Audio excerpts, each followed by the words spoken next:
মহান বিপ্লব সম্পন্ন হয়েছে।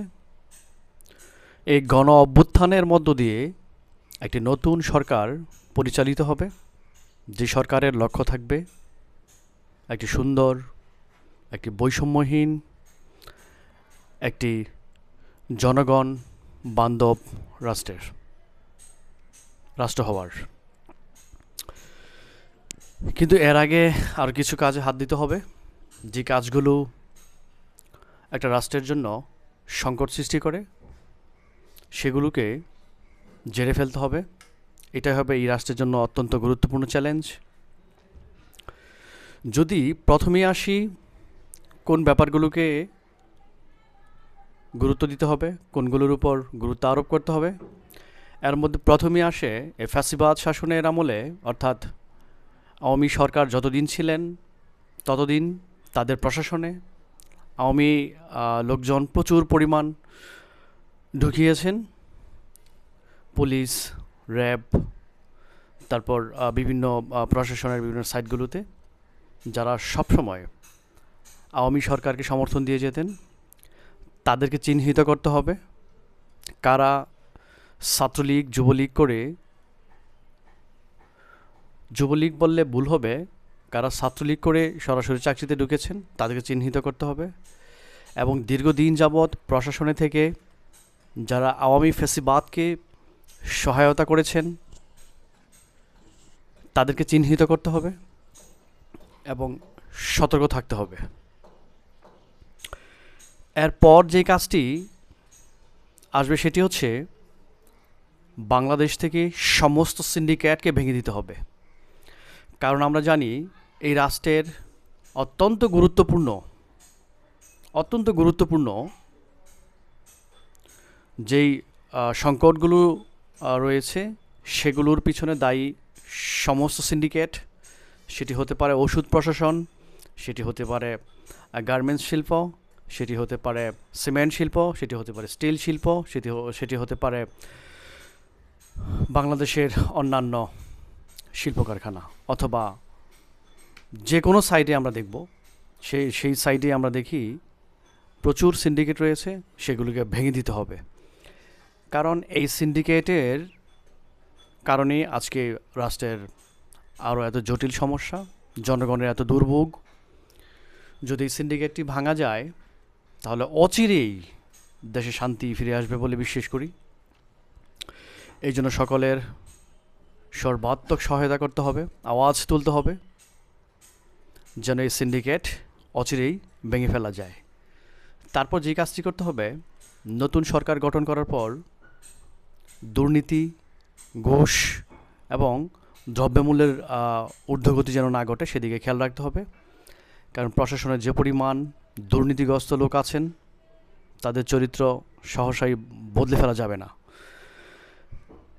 তাই এতদিন যারা দুর্নীতি করেছেন তাদেরকে চিহ্নিত করতে হবে, সবাই আওয়াজ দিবেন, তাদেরকে ধরা হবে।